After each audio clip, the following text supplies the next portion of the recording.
Киіміңіздің түсі қандай? Ақ. Что-то зрениеңіз дұрыс емес. Қошеметті қояқ, сүрінген жоқ әкелді. Молодец, бірінші орында тұрсыз әзірге. Қандай әріп? Қ. Есіміңіз? Қарлығаш. Ең алғашы қай қалада тұрдыңыз? Қазақстанда. Қазақстанның қай қаласы? Қарағандыда. Қарағандыда. Қарағандының өзінде тұрасың ба? Қазір жоқ. Қазір жоқ. Молодец, сүрінген жоқ. Кімнің тойында отырсыз?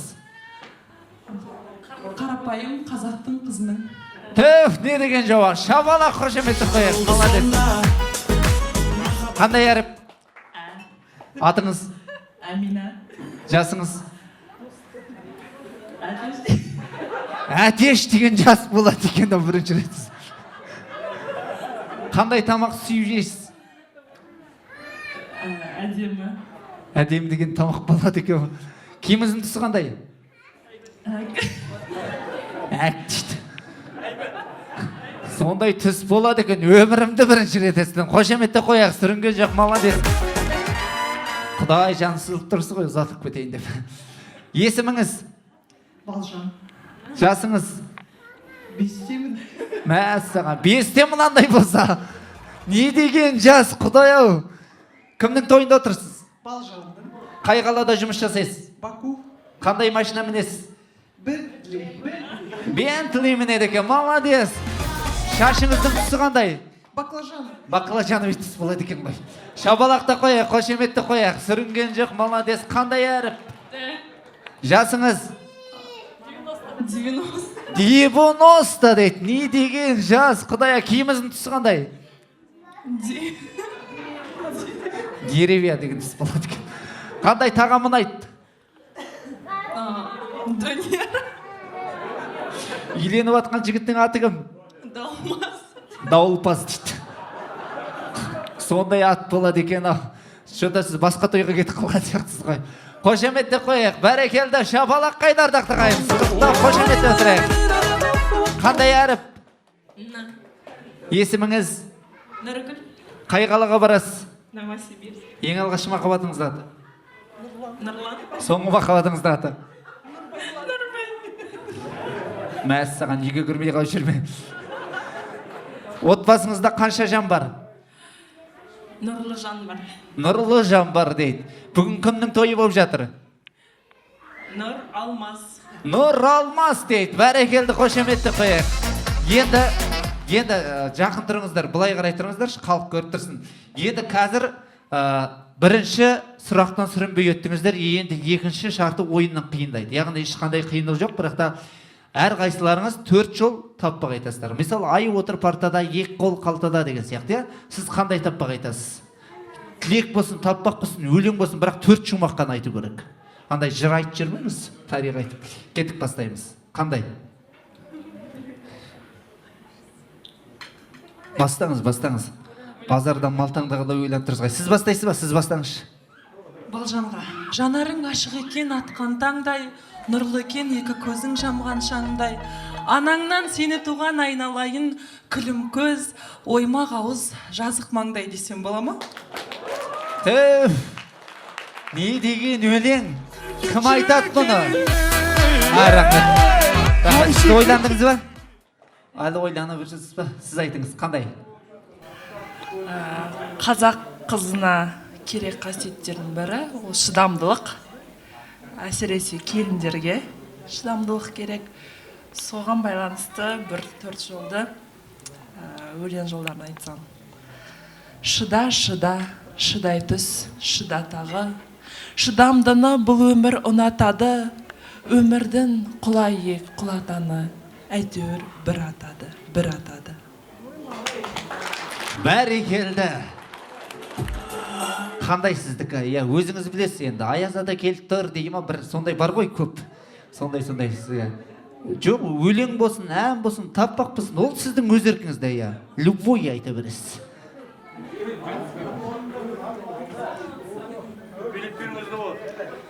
Давайте мен өлең айта салайын. Даусым жоқ болса да енді тыңдап отырасыздар шыдап. Ай, женешем, мінезі балдай женешем. Ай, женешем.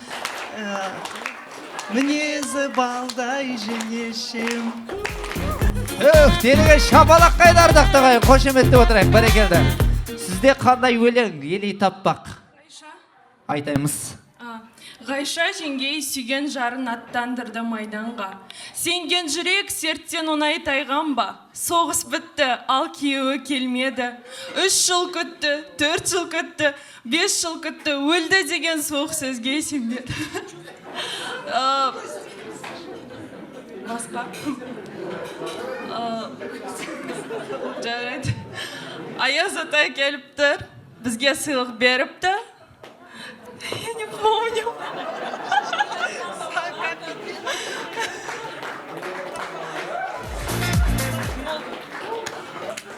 Бәрекелді, аяғын көңдеше өлең айтқан балаға кәмпит пішен беріп тұр деген жаттап ал қазір. Айтасың. Жоқ, жеңілем деген болмайды. Қандай? Өзің білесің. Ай отыр партада көп қой енді. Қиындатты, оңайын айтсаңызшы. Отыр партада, 2 қол қалтада. Апай сабақ сұраса, тақаптық масқара. Молодец. Енді соңғы сізге келді, сізге. Қандай? Қошақаным қайда екен? Енді өзің білесіз, біреуі бар ғой.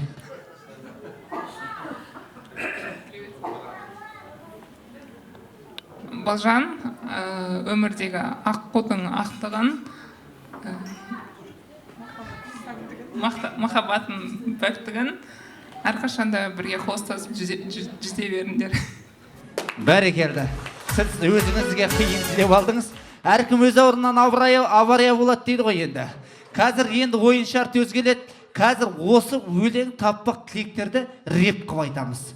Мына жақтан музыкаға Тимати сияқты билеп тұр, бояды, емсі сайлауы сияқты. Білесіз ғой, билеп тұрып айтасыз. Бірінші сіз бастаңыз, ортаға келіңіз. Келіңіз ортаға. Ортаға халық шапалақ ұрып тұрады, қошемет қылып тұрады, мына жақтан музыка кетіп тұрады. Билеп тұрып, ырғақпен секіріп, ысқырып, шыңғырып тұрып айтамыз. Реппен реп айтамыз, реп. Кеттік бастаймыз. Музыка. Жанарың ашық екен атқан таңдай, нұрлы екен екі көзің жамған шамдай. Анаңнан сені туған айналайын, күлім көз оймағал жазық маңдай. Мәссаған, айтып тастады мына. Айтып тастады ғой, мәссаған, ал керек болса деді. Келіңіз сіз. Анадан ас түспесеңіз енді сізге. Мына жерде айтайын. Бүгін бас жүлде стиральный машина автомат. 2-ші орынға шаң сорғыш. 3-ші орынға керемет тағы сый-сияпаттарымыз бар. Сондықтан сыйлықтан айырылып қалмаңызды. Бас жүлде, яғни стиральный машина автомат. Кәзімгідей тойдан алып кетесіздер қазір. Сондықтан енді барымызды саламыз, жанымызды саламыз. Кеттік, бастаймыз.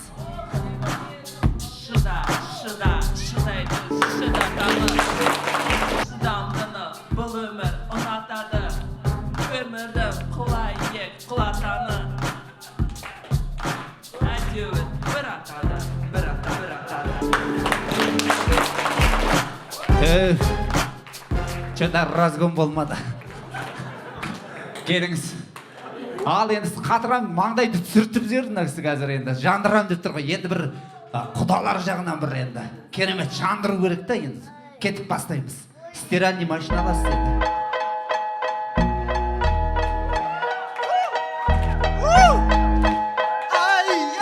Жеңешем, мінезі балдай жеңешем, осындай балжан түрінен айналайын сенен. Рахмет мырзам. Ой, дегенде вообще күшті өшеді. Молодец, келіңіз ортаға. Келіңіз. Аяз ата келіп тұр, жаңа айттым, оңайлап мен саған подкастқа бердім енді. Түсінді ғой. Құдауша болғасан кейін. Бастаймыз. Аяз ата келіп тұр, бізге сыйлық беріп тұр.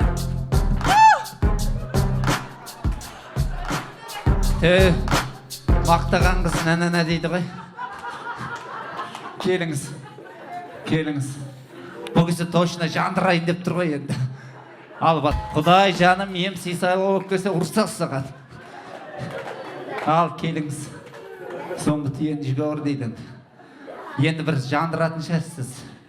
Шашты жайып жүріпсіз енді. Бастаймыз. Йоу, Балжан, алмас сендерге тек қана бақыт тілеймін. Әрқашанда біздің ортамызда күліп ойнап жүре беріңдер. Тек қана биіктен көріне беріңдер. Йо-йо-йо-йо. Ал енді құрметті қонақтар, осы біздің былай қарай тұрыңыздаршы, қашып бара жатсыздар ғой шетке қарай. Ең керемет қатысушымызға бас жүлде, яғни стиральный машина, екінші орынға саншорғыш, үшінші орынға тағы да сый-сияпаттарымыз бар. Қазір кім керемет қатысты, қайсы керемет өнер көрсетті, ол сіздердің алақандарыңызбен бағаланады. Халықтың шабалағымен, яғни дауысымен бағаланады. Бірінші, бізде ән айтқан, осында тұрған, есіміңіз? Шолпан ханым қалай айтты? Бәрекелді. Еще дейді. 75%. Екінші, есіміңіз? Балжан қалай өнер көрсетті? 50%. Құдаша 85%. Қызыл көйлекті киген құдаша. Мәссаған. Шөна бірдеңе беріп келгесін ау деймін. 90%. Қара көйлектегі қанымыз қалай? 45%. Есіміңіз? Жазира қалай? 65%. Сонымен бас жүлдені қызыл көйлек киіп келген құдашаға бас жүлде. Екінші орын тағы да құдашаға бас жүлде. Сонымен есімің? Дильназ. Стиральный машина студио. Автомат.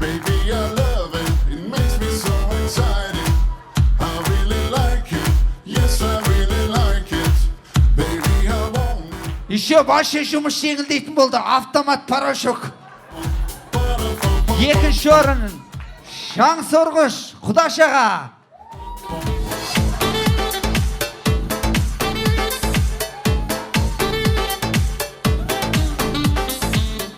Үшінші орын келіңіз. Үшінші орын мінекей керемет өзінің өнерін көрсеткен сізге тойдан тоқтай сыйлық. Приз студио. Бәрекелді.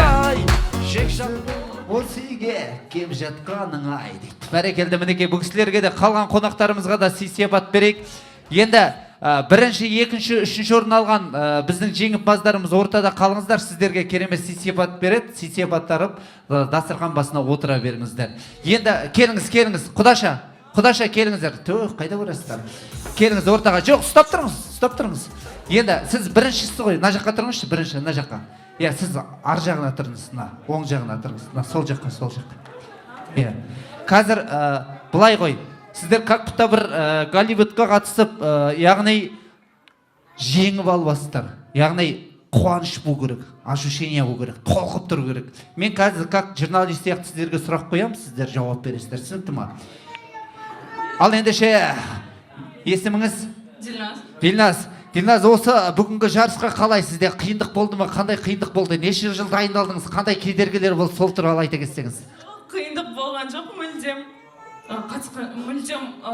дайындалған жоқпын. Сіз как будто рейтинг сразу түсіріп тұрсаңыз, кішкене қолқымен шабыттанып ойсаңызшы. Бүгінгі Дильназ, осы жарыс қалай болды? Сізге қиындық көрсетті ме? Қандай қиындықтар болды? Қалай дайындалдыңыз? Сол жөнінде айта кетсеңіз. Жақсы дайындалдым. Менің заслуженный подарогым күшті болды, вообще күшті болды. Бәрекелді, қошеметті қоя қардастарға. Ал енді екінші орын алған. Бүгін сіздегі есіміңіз жөнінде өзіңіз таныстыра кетсеңіз, осында отырған халық сізді біле жүрсін. Осындай шаңсорғышта екінің бірінің қолы жетпейді, бірақ сіздің осы шаңсорғышқа жету жолында қандай қиындықтар болды, сол жөнінде айта кетсеңіз халыққа. Аты жөнім Айжан, осы шаңсорғышты бар ғой, 3 жыл армандадым. Бірақ екінші неде кішкене ұтылып қалам ба деп ойлаған, бірақ ничего, вперед! Молодцы, екінші орын, молодец, екінші орын деген оңай емес. Ал енді үшінші орын алған осындағы ханымыз өзіңізді таныстыра келсеңіз, осындағы мінекей осы қолыңызда тұрған кереметтей кубокты қалай жеңіп алдыңыз, сол кубок туралы айта кетсеңіз енді. Жеңем деп мүлде ойламаған едім, күтпеген жағдай, рахмет. Бірақ құдалар жағы мықты болып тұр, сізге бірдеңе өткізіп қойған ғой деймін.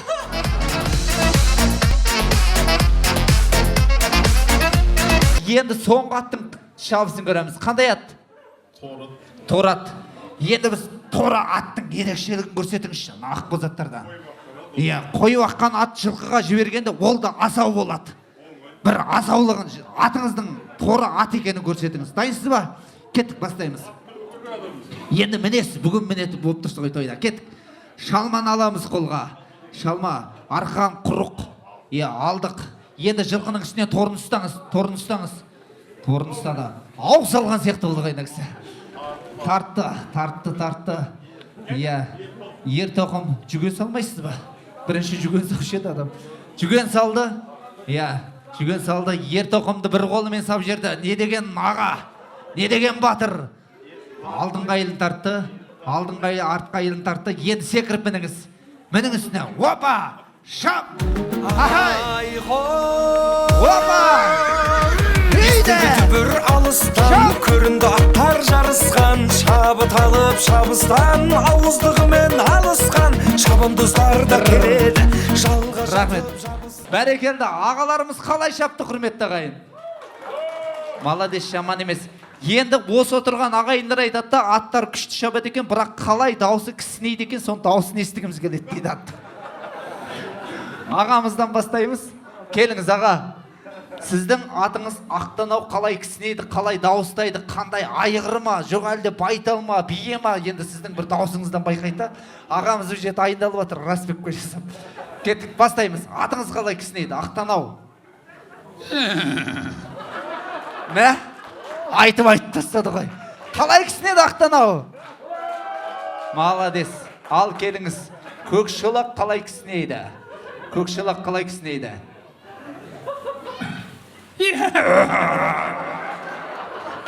Мынау мықты болды. Жаңғырады екен дауысы. Жарды ғой. Әкеңші аға, маладес әке. Мә саған. Келіңіз енді, Ақбозат қалай кісінейді?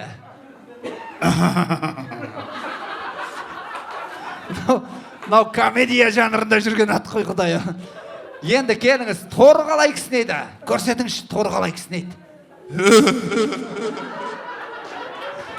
Ойбай, атыңыздың дауысы что-то некті ғой.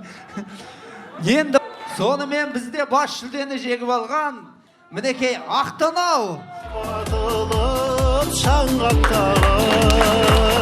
Екінші орын Көкшолақ.